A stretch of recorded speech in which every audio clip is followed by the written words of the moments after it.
Carrie, I'm just gonna toss the ball back to you. And just before we went live, I said, "Oh my goodness, make sure you both say everything that you said in the last few minutes." And it was like, "Oh no, or, "Oh, yes, I wanna make sure that people know this about me." I love that you actually used the word research, that research is part of your training and that you applied it to your own life, and now you've made it, accessible, something that other people can gain, um, a little spark from, or I don't know how deep you go with this. Carrie, tell us about the research and why how you applied it to your life. Well, we started talking because Isabel let us know that she has 9 grandchildren. And of course, I am the founder of the long distance grandparent. And I said, well, I'm not a grandparent, but I am. And people are sometimes surprised when they invite me onto a podcast, for example, or to interview me about something they're expecting to see a grandparent. But I'm the parent and in the partnership between grandparents and parents. And it really does take a partnership for people to stay connected. But I spent a long time as a researcher in the area, mainly in family caregiving, but also looking at healthcare system issues, how different healthcare providers can work with families to improve experiences. And I worked with a tech company after a postdoc that I did, and it was just fascinating because I could see how we took the research about family caregiving, what we already know, and then I would be able to talk to developers, and then I would just see it in an app and see it come alive. And I think I probably became a little bit addicted at that stage to, if we take the things that we already know about the world, about people, about relationships, and apply those to products and services, then I think that we can really make a big Right. dent in some of the social issues that we're facing. And so when I became a parent, I always like to say that I birthed 6 long distance grandparents. And at the same time, and everybody was so excited. I was, of course, very overwhelmed as a new mother. I was an older mother. A lot of my friends had had children already, Mhm. but everybody was at a distance. And then we got transferred to Dubai. So we were living in Canada, quite a happy little life, and then got transferred to Dubai, became ultra long distance. And I realized that I would need to step it up. Started to look into the research about communication, technology.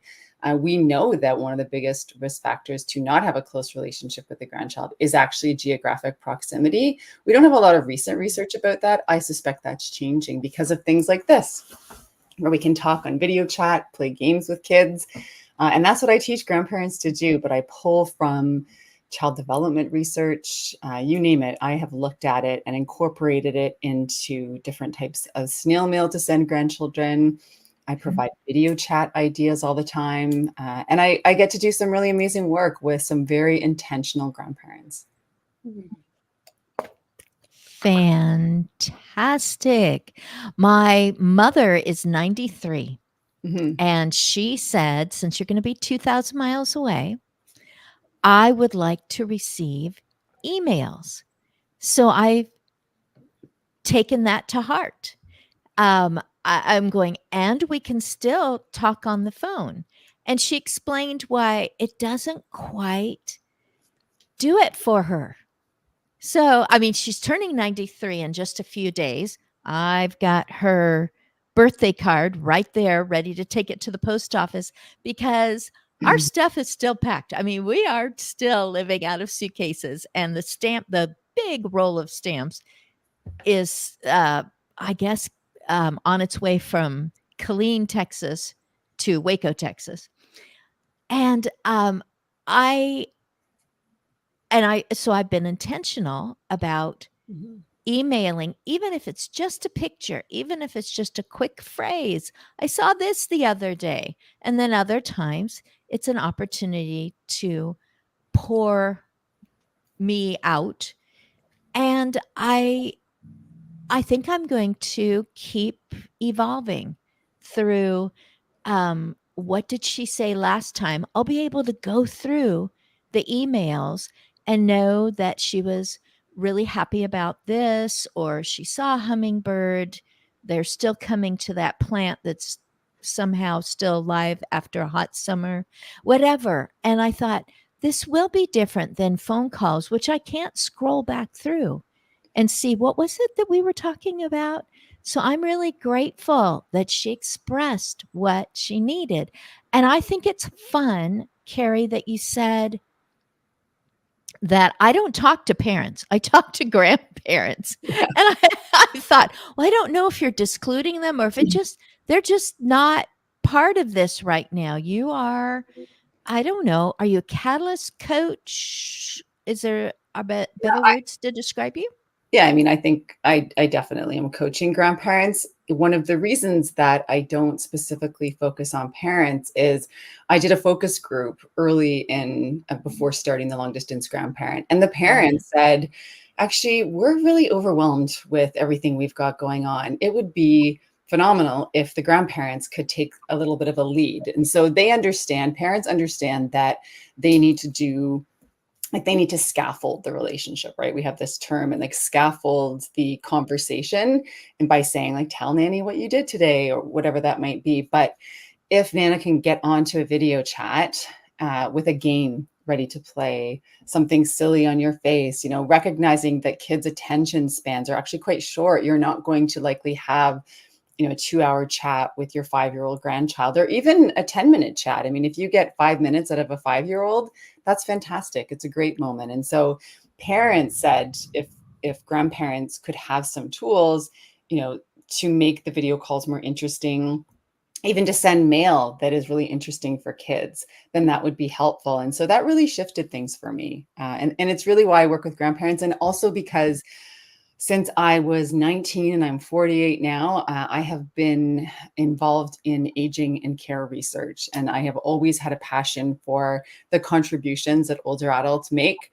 As I approach 50 at this point, when someone on average actually women become grandparents on average in their early 50s.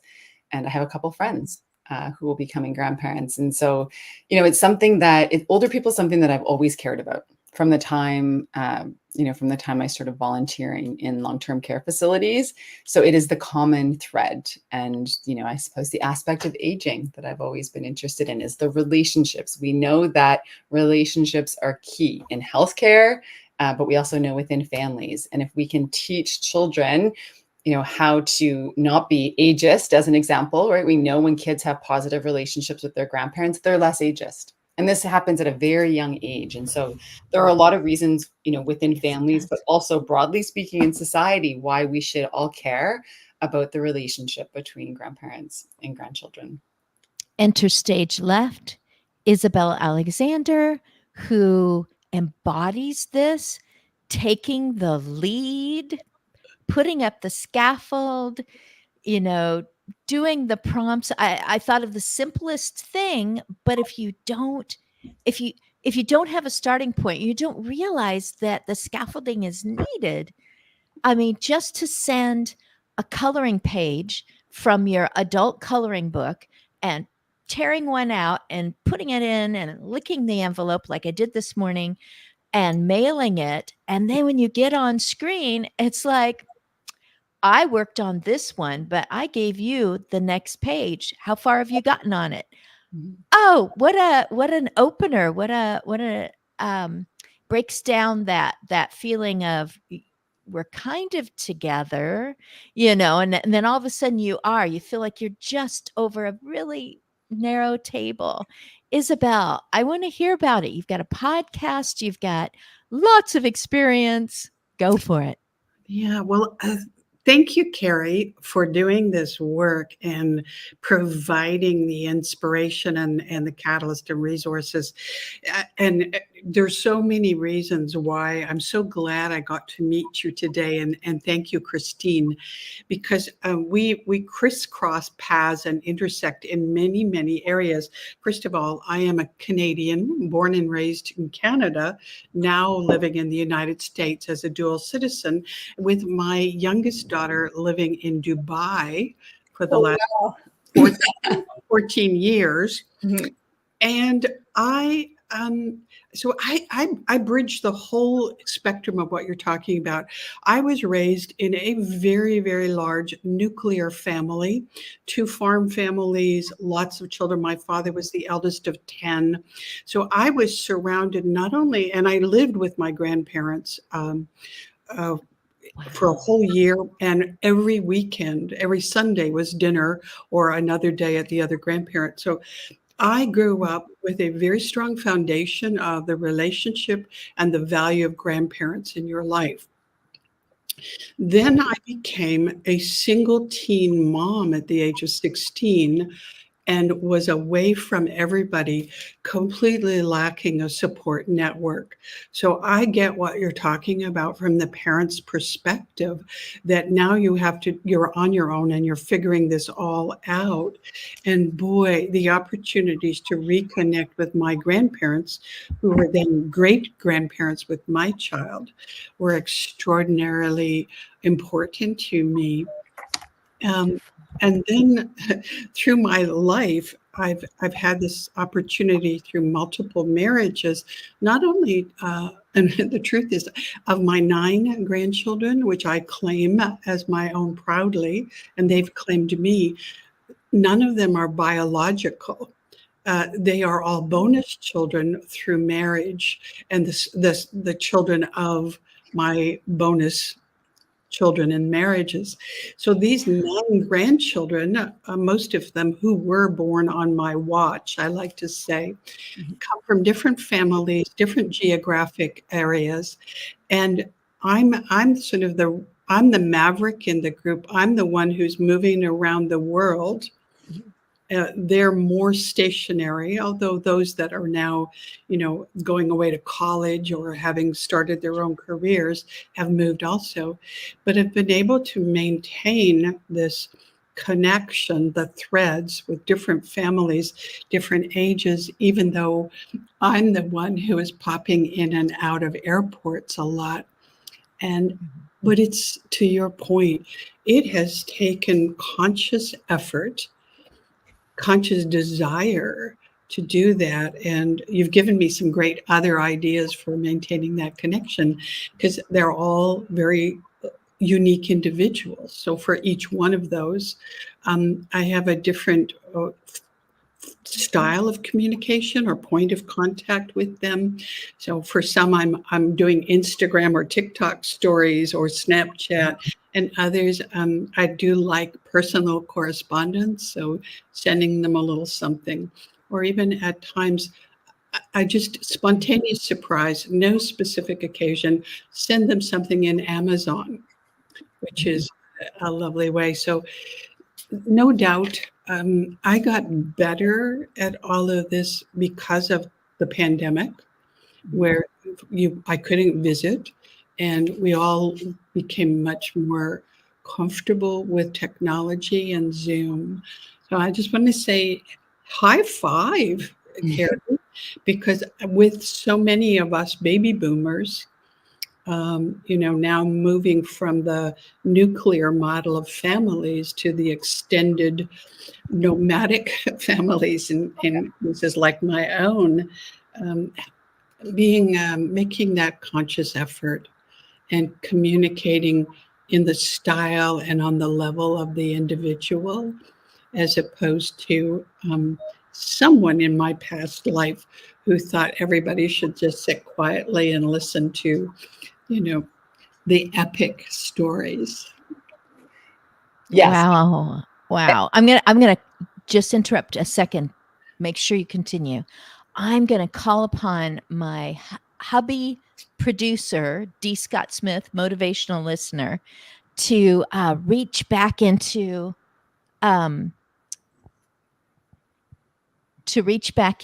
our group. See, we're just in the same room. Usually we're down the hall from each other, and we will be when we move in. But to reach into that group message and put up the links to Isabel, because now I want to make sure that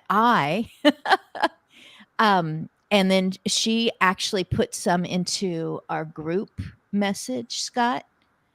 Um, this is, we're just, I mean, like, I wasn't getting anything from here, and this wasn't working. And he goes, just reboot everything. So, have you turned it off and on again, is what they said in the IT crowd. It's like, no, I haven't. I've panicked. I've wondered what's wrong. I've been frustrated. None of those worked. Well, So, okay, Christine, they are the links that she gave. Oh, fantastic. Thank you, yeah, sweetheart.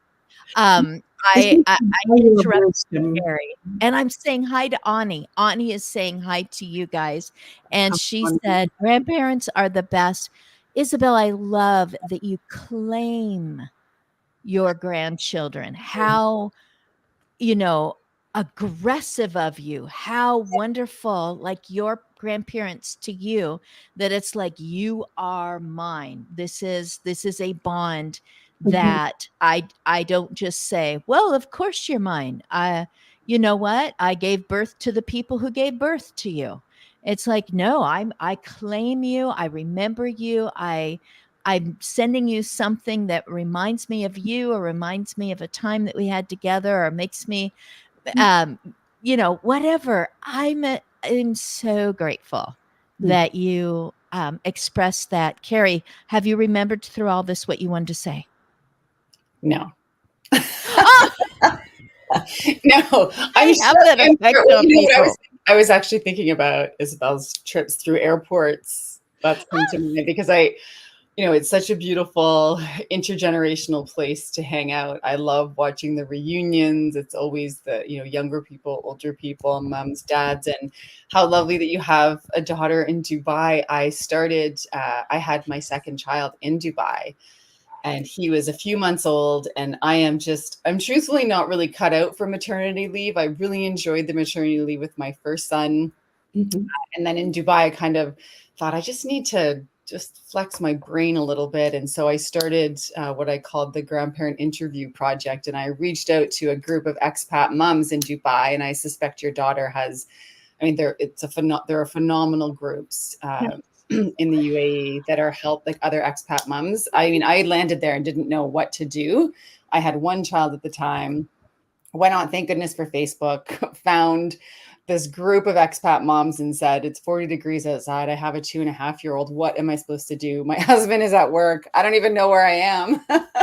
And so, they've been wonderful. But I interviewed a bunch of grandparents in Dubai and learned, this is where I really learned that grandparents are, to expats are actually quite worried that their grandchildren won't know them, and that they won't know their grandchildren. And I knew from experience that there were just so many ways to use technology as a tool. So of course it doesn't solve, technology doesn't on its own doesn't necessarily solve, but it definitely can provide Mhm. ways to connect with like you mentioned, Isabel, like TikTok for one group or Instagram for another group, and you really have to be a bit of a grand detective and Yeah. figure out what is it that my children are obsessed with soccer. So like all you need to do is just send anything related to soccer scores, look it up, Google what were the soccer scores today, Premier League. And my son who's 9 would talk to you about that. And my son who's 6 would talk to you about that for a Mhm. substantial amount of time versus how was school today?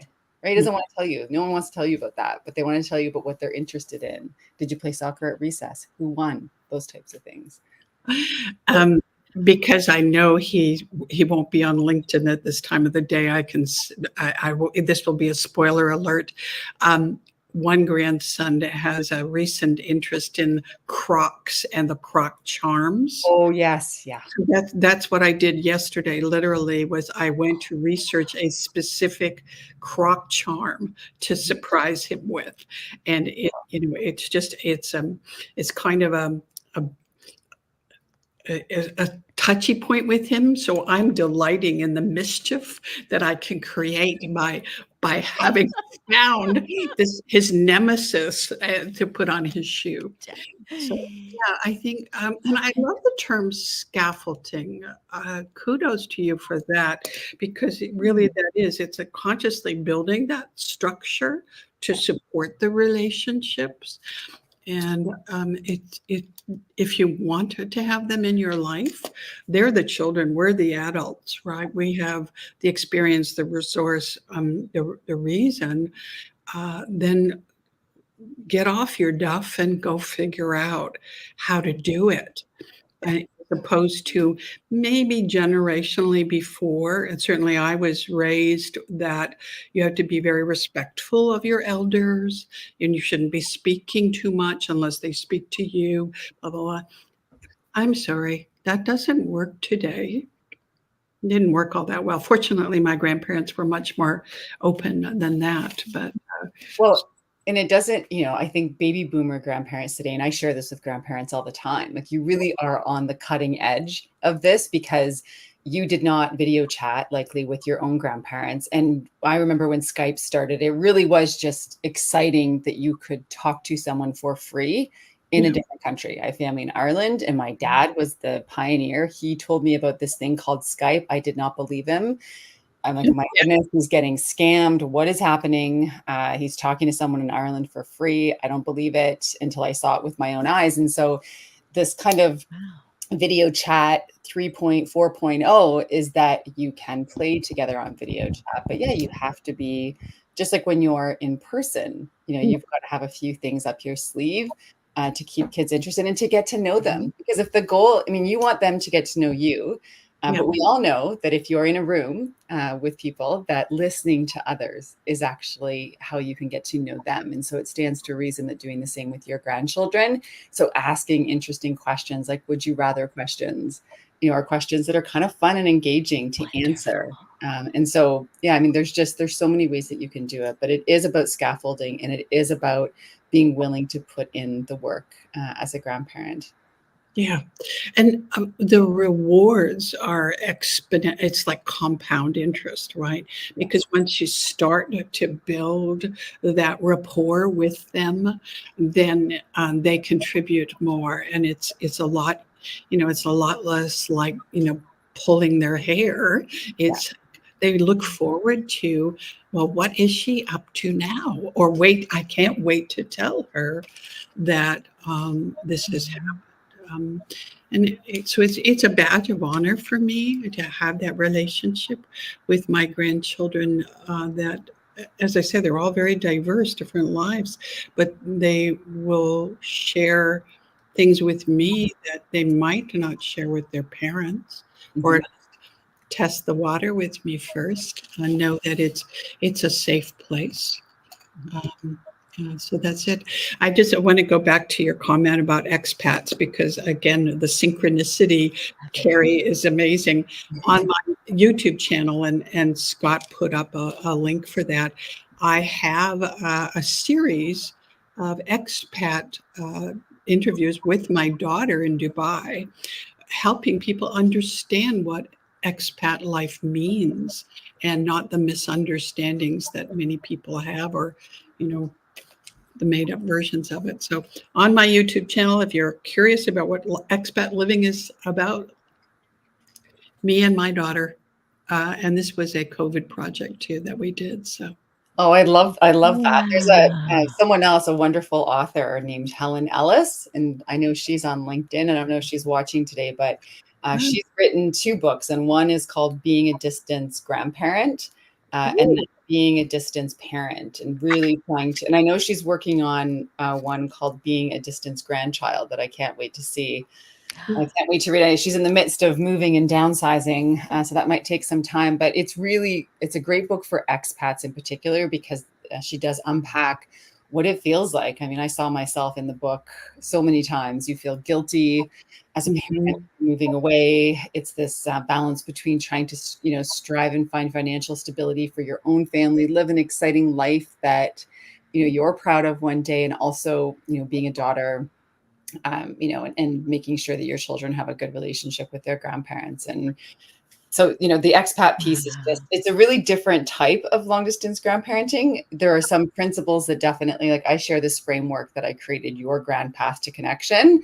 And it has 5 Ps: plan, partner, prepare, play, and preserve. And created that based on research about, all the things that I talked about before. But it applies whether your grandchild lives 200 miles away from you or 2,000 miles away. But there are definitely some unique features for expats because you see each other more limited times face to face, as an example. And so, yeah, there's a lot of, in talking about resources, I'm part of something called Grandparents Week next week. And I know, Christine, you had said that I think Sky reminded you that Grandparents Day on Sunday. Yeah. And so this is a day, Grandparents Day is always the first Sunday after Labor Day. So it's Sunday, September 8th. And Aaron Larson from Grandparents Academy decided that he's been running Grandparents Academy for a while. He is a parent like me, very influenced by his own grandparents, strong relationship, lived with his grandparents a few times over his life. And he decided, actually, we need a Grandparents Week as opposed to just a Grandparents Day, a full week to celebrate grandparents. And so I hope that Scott can put that link into our chat that you can go to and sign up. And it's free to register for the event. There's a VIP pass in case you can't watch all of the videos that week. You can click on the link and find out how it works. But I'm actually on the first day. So if you know any long distance grandparents, you can certainly send them to my talk. I talk about how to connect, broadly speaking, to grandchildren, but there are other topics about how to get along with the parents because sometimes, there's some definite issues between parents and grandparents about, this kind of new language of boundaries being so kind of infiltrated our families. And I say infiltrated because sometimes they're, not used in the most positive ways. But anyhow, there are, loads of grandparents and parents speaking at this event. So I definitely recommend it. And I'm signed up. I can't wait. I'm going to have you repeat 3 things, Carrie. One, which one of those was it? Training.grandparents? Yes. Yay. Good. Excellent. And then the name of the gentleman that you just mentioned, and then that author, Helen, that you mentioned earlier. So Aaron Larson is the founder of Grandparents Academy. And he's on LinkedIn. Maybe he's watching today or we'll see this afterwards. And then Helen Ellis, and she did her master's actually on long distance grandparenting, a qualitative study, and then wrote a book afterwards. And then, like I said, moved on to parents. So yeah, Helen Ellis, she has I think her website is being a distance family or distancefamilies.com. I think she has a newsletter and shares various resources and she has wonderful tips, just really about what it's like to be families living at a distance from one another. Some people, I mean, when you use the word niche, I actually think of just this little crack that maybe you just need a little help stepping over. But I think of distance grandparenting, distance grandchilding as something that's becoming a grand chasm because people are going, I'm still traveling. I'm in my 70s, 80s, 90s, 100s, and I'm still traveling and I still have fascination and curiosity. And I actually don't like it when I use the word still, but what I mean is I haven't sunk into the sofa. Just because I have more birthdays than you. I'm going to be moving again, possibly. I am going to be taking a 2-month time with researching in some place that's a ways away, and that doesn't mean I don't love you anymore or I'm not interested in your life.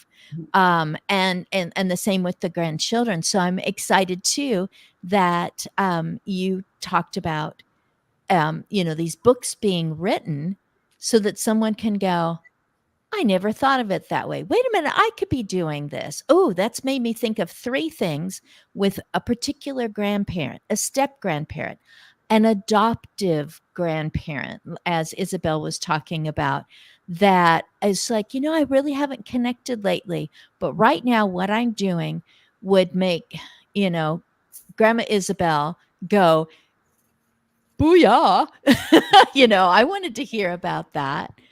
Oh, I'm excited. I'm really glad, Ani. I'm glad that you came in, and were willing to make a comment. And I will tell you, ladies, that when these are over, someone will send me a LinkedIn message, or I will get an email saying I was actually listening, but I couldn't, access. I didn't know how to. I was too busy. My hands.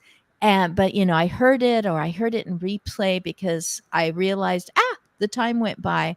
So everything that you're saying is making a difference for someone. At the very least, somebody will say, I just became a grandparent, or one of my grandkids just got their doctorate. I can't believe I have a grandchild that I can call Dr. Jones, and then to say, you know what, I saw a show on that.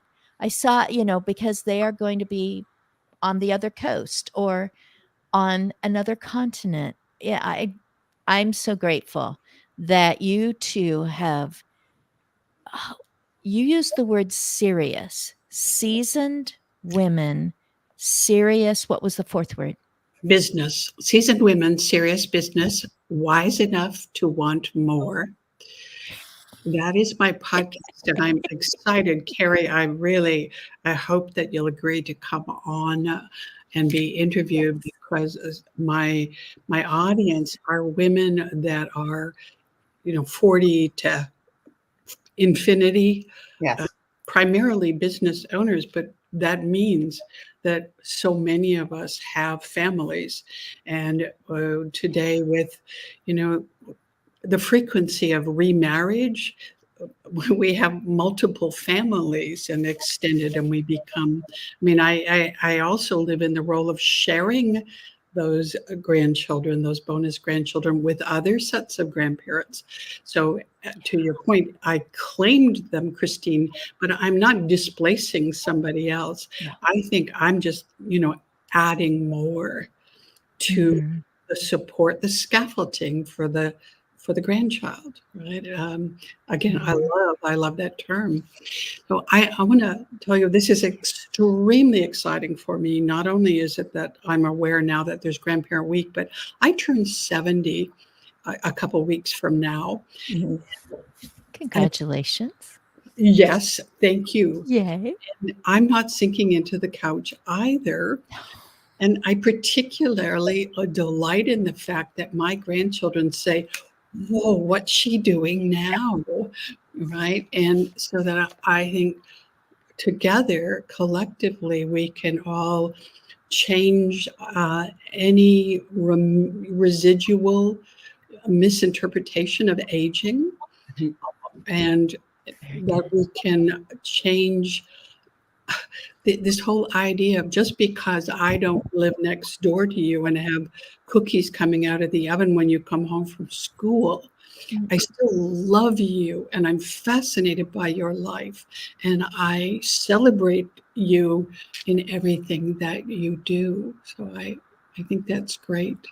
And it's also, I mean, it's Mm. hugely, I mean, you can really use that as well in the relationship to, like, I'm not making you cookies. I am over here in Italy sending you a postcard with Yeah. this really cool fact, or like you have a granddaughter who's into fashion, to the people watching here, like you can use that. And I think it's the same for many grandparents are still working. And I would love to come onto your podcast, Isabel. I was on a podcast called The Cool Grandpa by Greg Payne, and Yeah. we talked about working grandparents and the things that you can do as working grandparents, because he's in his 50s, he's a working grandparent, and so the Mhm. things you can do to stay connected. So I think that there is the opportunity to pour into yourself and into your grandchildren at the same time. And so sometimes I think for some reason in aging we pitch this as like, you get to be this kind of grandparent or you get to be that kind of grandparent, when that's really not true for any stage of life. Mm. There are these kinds of teenagers and those kinds of teenagers. Some are athletic, some are not, right? Some like chess, or there's just different things. And it's the same thing as a grandparent. You might not want to be living next door and making cookies, but there are your grandchildren still need you, and the parents still need you to be there. You can be, a kind of chief encouragement officer is what I call it, the CEO of the GEO of the family, grand encouragement officer, because you can send text messages to your grandchildren that are just, letting them know that you're there, that you think they're wonderful, that someone else on this planet, thinks, understands their kindness or understands their desire to, be a musician or an artist or whatever that might be. So the opportunities to use technology and also to use your own travels. You're living an exciting life, as we all should be. We get one shot at this life. My grandmother used to say, life ain't no dress rehearsal. And of course, I didn't really understand that at 14 when she passed away. I was in the room when she died. I was there. I mean, I had an experience with death at a very young age. But I've always taken that to heart. Right? You get one shot at this. And so we should all, I feel like, screech in a little bit battered to our graves because we have lived life to the fullest. And in our relationships are just so key to that. I like that, screech into our graves. Like, you know what? Not only am I going to come to the end of the road, but I'm going to be twisting like that. There's going to be dust flying up, and the people who feel left behind feel something else too. Like, wow, Yeah, I want to, go out, not in a blaze of glory necessarily, but I want to go out living. One of my previous guests, he and his wife had a conversation on the phone. She was actively dying and at the same time still being taken into the rehab area to continue exercises, because it's like, if I can, I will. And she said, tell me everything that you did today. Tell me everyone you talked to today. An hour later was her last breath. And he's just like, yeah, she was not waiting. She was still whatever was there, whatever desire, whatever opportunity, still doing. And I I don't know if I may put in a word, the way that he described it on LinkedIn was that he was proud of her because they were intentional. They had a short list of, let's make sure that, every week or every month that we get to know some new people, that we take a different route home, that we, just not a bucket list, a every day that we continue. And I don't know in the silence how that grief is going. I do know that this person is putting out video every day just saying, hey, take care of yourself. Now, when you're getting ready to go to bed, make sure that you turn off the screens and take some time, doing something else, because our brains need, and I'm like, great advice for living. So, grandparents, there is a different Isabel who's Isabel Tom. Mm-hmm. Okay, you're smiling. Is that familiar to you? Yes. Well, I thought that's who was coming on today. So I thought it was kind of all about Grant. So that's why anyhow, yes, we haven't met yet, but we definitely have plans to meet. And we're talking about the same person. Definitely helps. She helps intergenerational relationships flourish. She had something, I think, called a Grand Detective Challenge camp over the summer, where she helps grandchildren to get to know their grandparents in this way. And so she's got some lovely products, and I'm hoping to connect with her. It's one of these situations where we have tried, but if you're watching, Isabel, we will connect. Yay. And she lives the experience of being in a location that is not the culture that her parents, her grandparents lived. previously. I'm not sure about her, but definitely her own parents and grandparents came from a completely different culture, and how important it is to do both, have both. Just, I don't even know if there's a balance, but just to have both on through life, and to be able to share that. When I was a hired caregiver, not everyone was an Oregonian, or originally an Oregonian in the state of Oregon.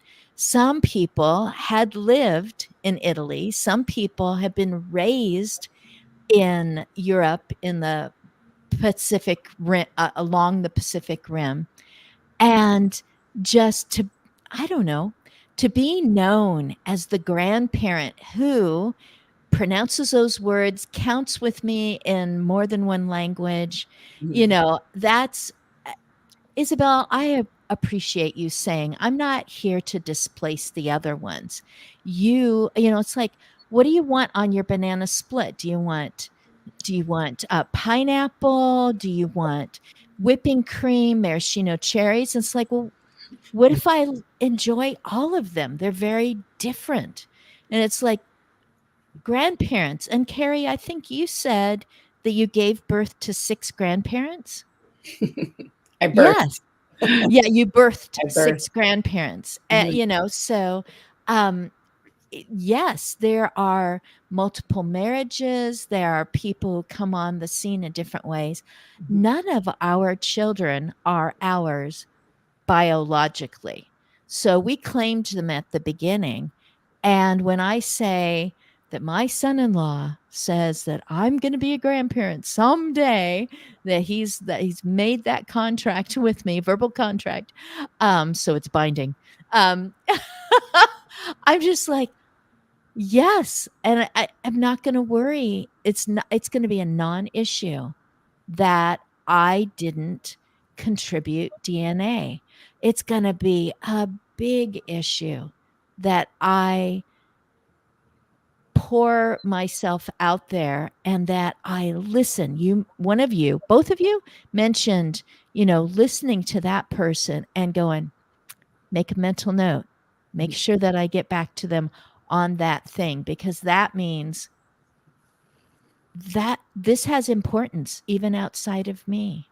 Um, we have plenty of time. I am going to ask each of you to just talk about your, I see them over here off to the side in the comments, to talk about each of your links, why you wanted to put them there, and definitely anything else that you would like to mention today. Go ahead, Isabel.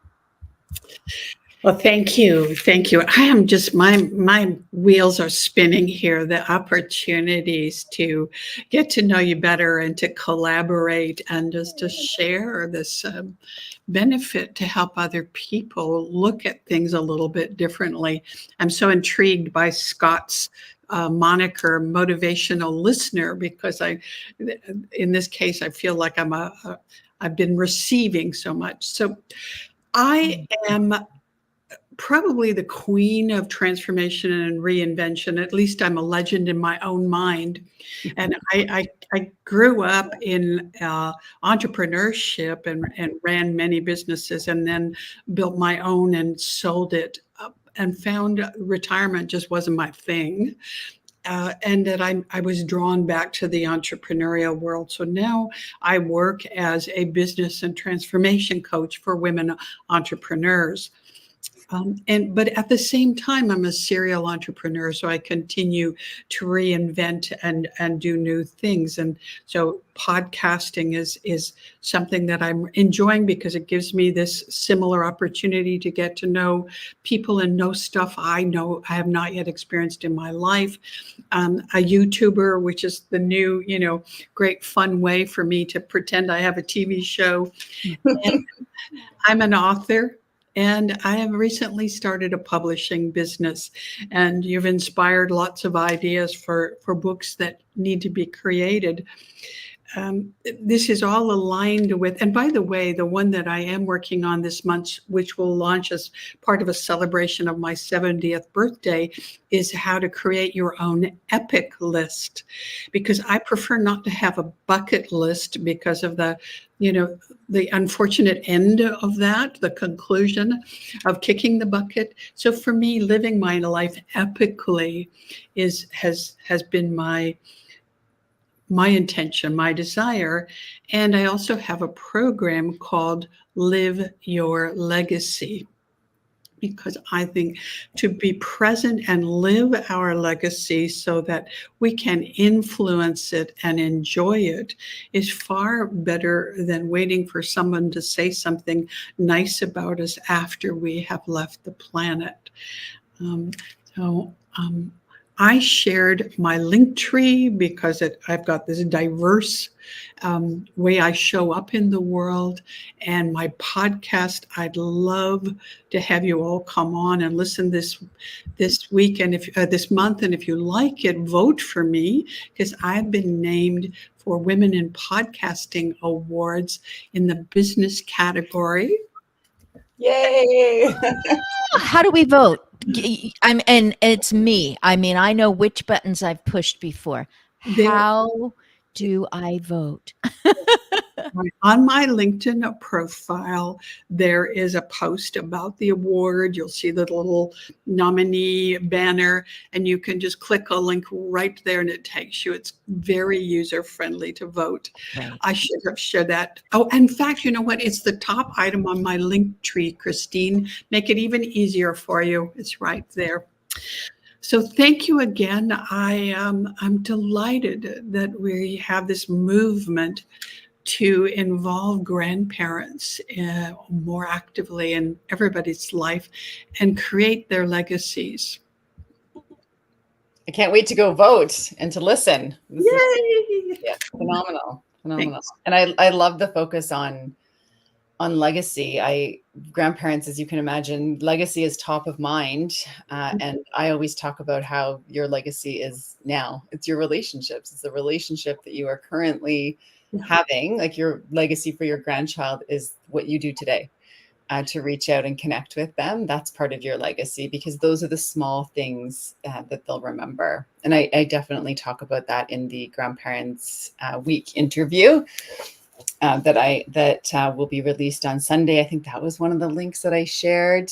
I'm trying to now remember what links I shared. Oh, I think probably, my website is the longdistancegrandparent.com, and there are a variety of ways that you can connect with me there. You can sign up for, I call it a newsletter, but it's really a weekly tip or inspiration for long distance grandparents. I recently launched something called the Long Distance Grandparent, which we all say LDG for short because it's such a mouthful, the LDG Ideas Club. This is for those who have grandchildren ages 2 to 10. And I also have something called the Long Distance Grandparent Society. And on Sunday, we're celebrating the 4-year anniversary of the Long Distance Grandparent Society. So I have offered that membership program, started it during the pandemic, still have people, founding members who've been there from the beginning.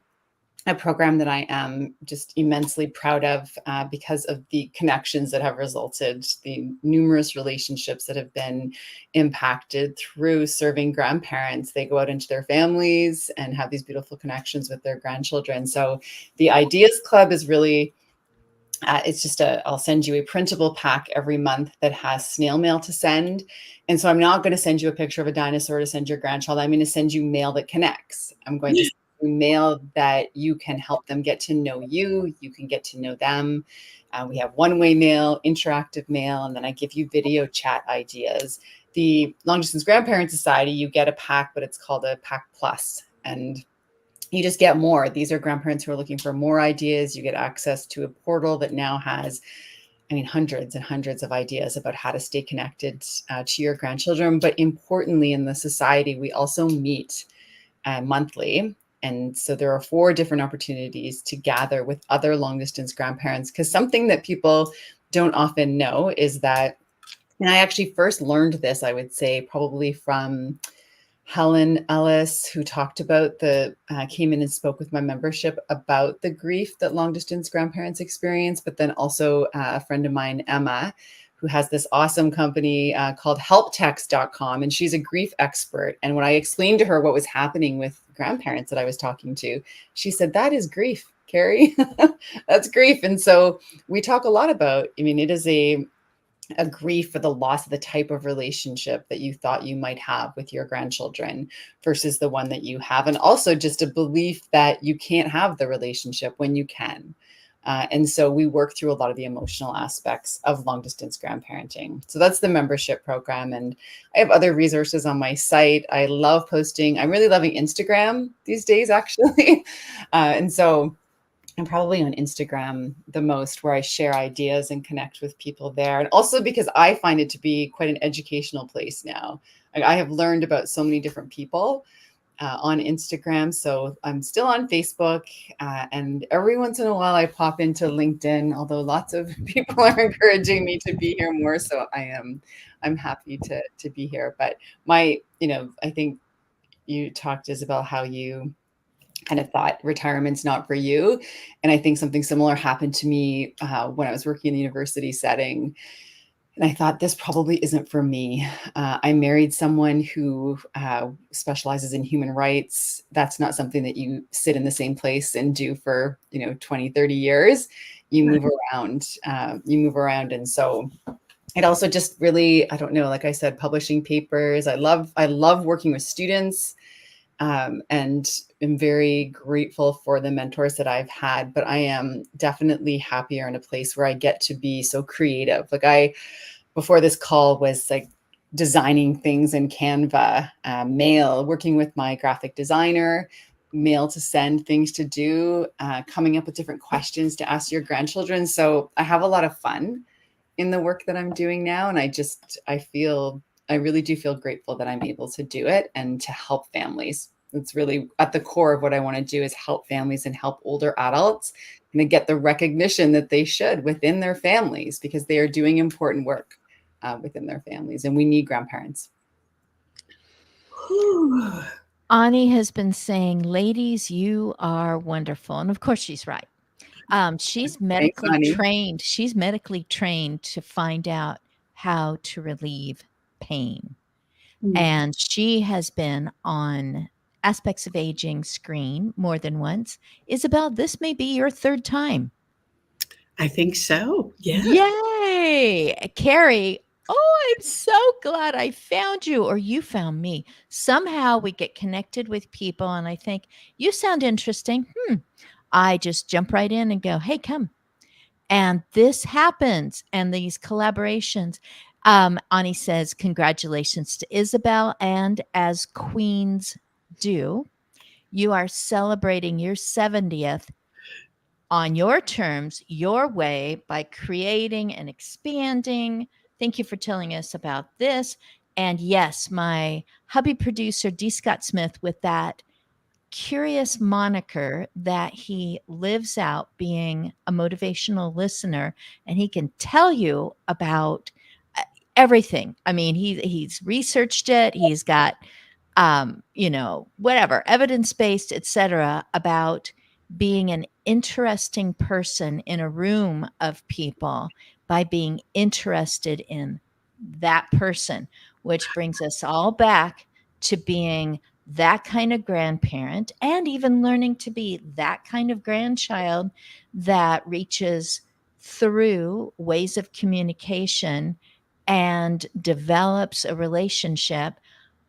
Both Scott and I have traveled to people that we've only seen on these flat screens, and you're with them for a few seconds. I realize usually they're taller than I am.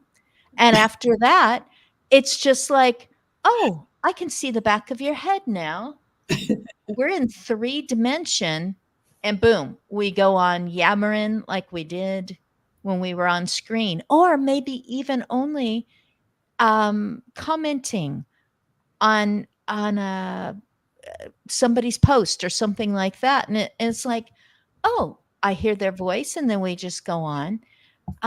Relationships happen many different ways, and you can be with someone and be very distant from them, or distant.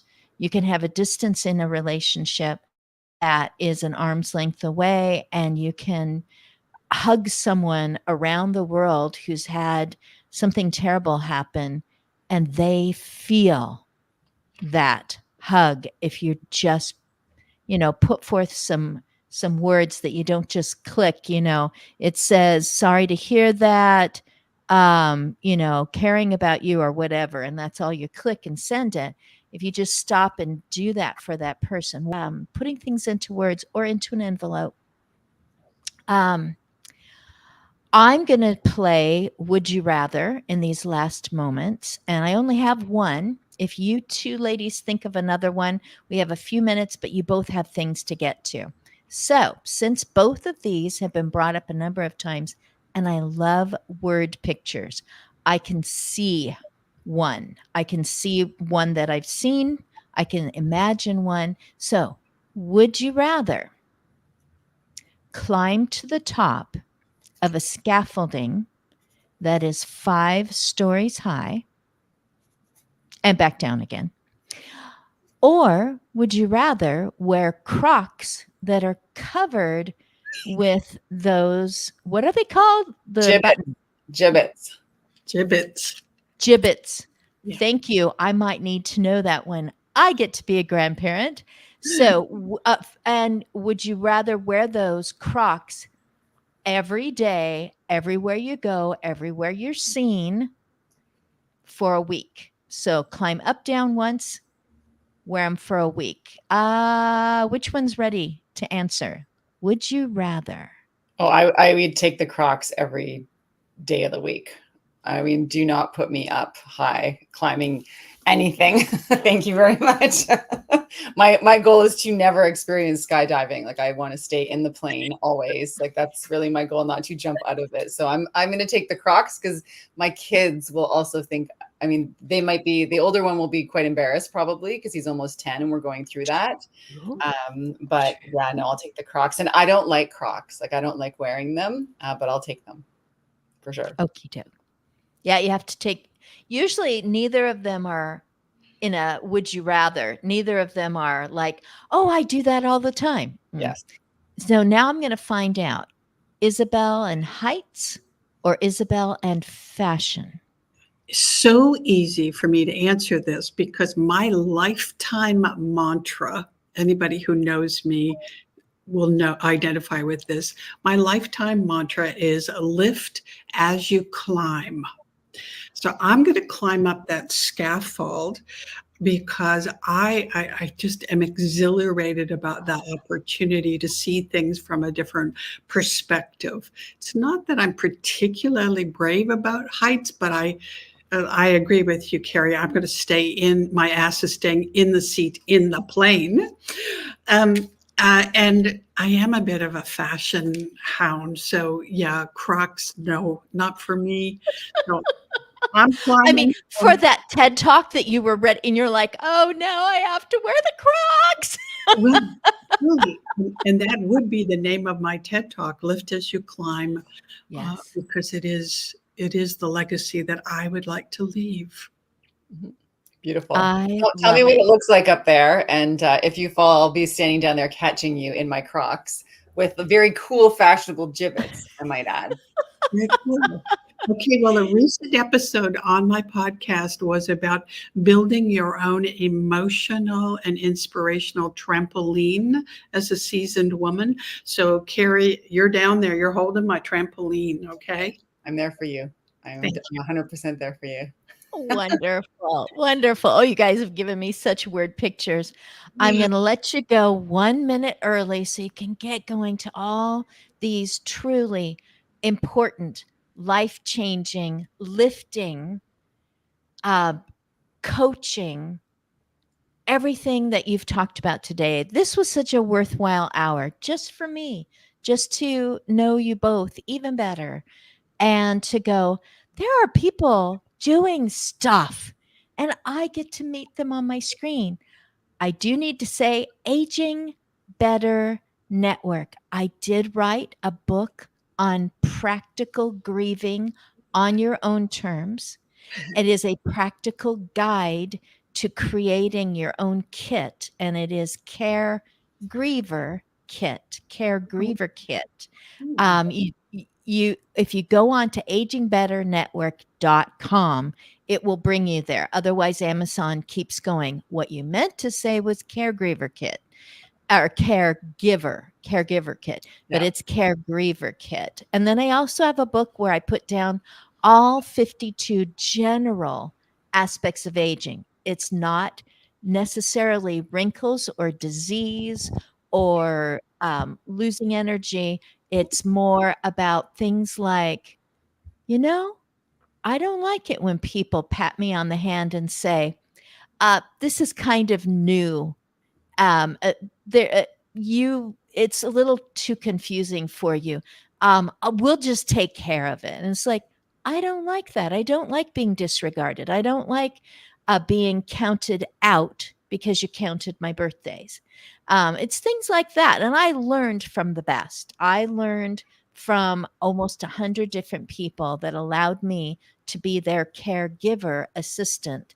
And because we spent so much time together, I really got to know them and what made a difference in their life as far as resources and the way that others related to them. And I agree that legacy is your relationships. You look at TV programs, even the action ones, it's about the relationship between those two people who just went pupil to pupil. That is really where it all boils down, scientific terms. That's what's at the bottom of the test tube is relationships and having the emotional intelligence to see the value there. And so that's my 52 aspects of aging in pre-act your age prompted journal, and being able to identify those and communicating it with others as you age. So those are my two books at agingbetternetwork.com. Thanks, ladies. Thanks. I'll see you somewhere again. And happy Grandparents' Day week. Thanks. Happy birthday as well. Thank Yes, wonderful. Oh, we're so happy for you. Yay. you.